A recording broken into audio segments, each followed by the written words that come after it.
যুদ্ধক্ষেত্রে ব্যবধান করে দিচ্ছে রাশিয়ার নতুন বোমা।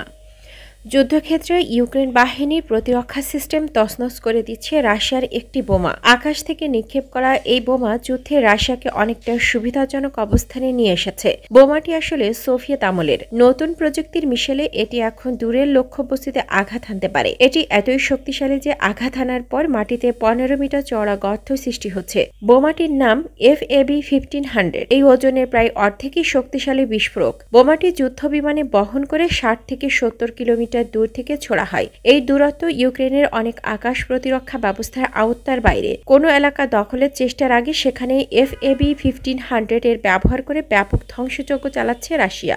সম্প্রতি ইউক্রেনের দোনেক্স অঞ্চলে ধারণ করা একাধিক ভিডিওতে রাশিয়ার নতুন এ বোমার ব্যাপক শক্তি সম্পর্কে ধারণা পাওয়া গেছে। এই অঞ্চলে ইউক্রেনের তাপবিদ্যুৎ কেন্দ্র, কারখানা ও বহুতল ভবনে বোমাটি দিয়ে হামলা চালানো হয়েছে। নিজেদের প্রতিরক্ষার জন্য এসব স্থাপনা ব্যবহার করত ইউক্রেনীয় বাহিনী। FAB-1500 বোমায় যে প্রযুক্তি ব্যবহার করা হয়েছে তাতে সেটি কোনো সুনির্দিষ্ট লক্ষ্যবস্তুতে আঘাত হানতে পারে। লক্ষ্যবস্তু পর্যন্ত বোমাটি নিয়ে যাওয়ার জন্য সেটিতে ডানাও যুক্ত করা হয়েছে। যুদ্ধ সংঘাত নিয়ে সংবাদ প্রকাশ করা ওয়েবসাইট দ্য ওয়ার জোন এ বলা হয়েছে, রাশিয়ার বৈমানিকরা শত্রুর প্রতিরক্ষা ব্যবস্থা থেকে নিরাপদ দূরত্বে থেকেই এই বোমাটি ছুড়তে পারছেন। দোনেক্সের ক্রাসনোহরিভকা শহরের যুদ্ধক্ষেত্র থেকে ইউক্রেনের একজন সেনা বলেন, আগে আমাদের ওপর শুধু কামানের গোলা দিয়ে হামলা চালানো হতো, এখন রুশ বাহিনী ক্রাসনোহরিভকা শহরে আরও আগ্রাসীভাবে হামলা চালাচ্ছে। তারা বিমান বাহিনীর নানা অস্ত্র ব্যবহার করছে, বিশেষ করে FAB-1500। ইউক্রেনের ওই সেনা বলেন, তারা কেন FAB-1500 ব্যবহার করছে? কারণ এই বোমার ক্ষয়ক্ষতি হয় গুরুতর।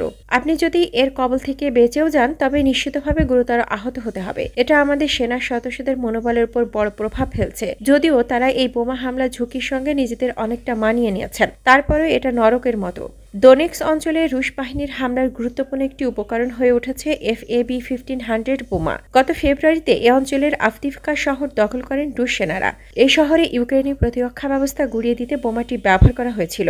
ইউক্রেনের বিমান বাহিনীর মুখপাত্র ইউরি ইহানাতের ভাষায়, আফদিভকায় লড়াইয়ের আগ মুহূর্তে ও লড়াইয়ের সময় কয়েকদিনের মধ্যে রুশ বাহিনী আকাশ থেকে শত শত বোমা ফেলেছিল। এর মধ্যে 48 ঘন্টায় শহরটির দিকে 250টি বোমা ছোড়া হয়। সোভিয়েত আমলের FAB-1500 বোমায় পরিবর্তন এনে নতুন করে তৈরি করা হচ্ছে মস্কোর কাছের একটি কারখানায়। কম খরচে বোমাগুলো অনেকটা ক্ষেপণাস্ত্রের রূপ নিচ্ছে। এ নিয়ে লন্ডন ভিত্তিক গবেষণা প্রতিষ্ঠান রয়্যাল ইউনাইটেড সার্ভিসেস ইনস্টিটিউটের গবেষক জাস্টিন ব্রঙ্ক বলেন, এই বোমা নতুন করে তৈরি করা বেশ সময় সাপেক্ষ বিষয়, কিন্তু রাশিয়ার হাতে সোভিয়েত আমলের পুরনো বোমার বড় ভান্ডার রয়েছে। FAB-1500 বোমা প্রতিহত করতে ইউক্রেনের আকাশ প্রতিরক্ষা ব্যবস্থা আরও শক্তিশালী করে গড়ে তুলতে হবে বলে মনে করেন দেশটির বিমান বাহিনী মুখপাত্র ইউরি ইহানাত। তিনি বলেন, আমাদের আকাশ প্রতিরক্ষা ব্যবস্থা দিন দিন শক্তিশালী হচ্ছে, তবে এখনও আমাদের হাতে যথেষ্ট পরিমাণ আকাশ প্রতিরক্ষা ব্যবস্থা নেই। রুশ বাহিনী বোমাটি ব্যবহার করে শুধু আমাদের সম্মুখ সারির অবস্থানে আঘাত হানছে না, এর পেছনে সামরিক স্থাপনাগুলোকেও লক্ষ্যবস্তু করছে। ইউরি ইহানাতের ভাষ্যমতে, রাশিয়ার সুখোই 35 এবং সুখোই 34 যুদ্ধ বিমান থেকে বোমাগুলো ছোড়া হচ্ছে। আঘাত হানার জন্য সেগুলোকে লক্ষ্যবস্তুর কাছেও আসতে হচ্ছে না।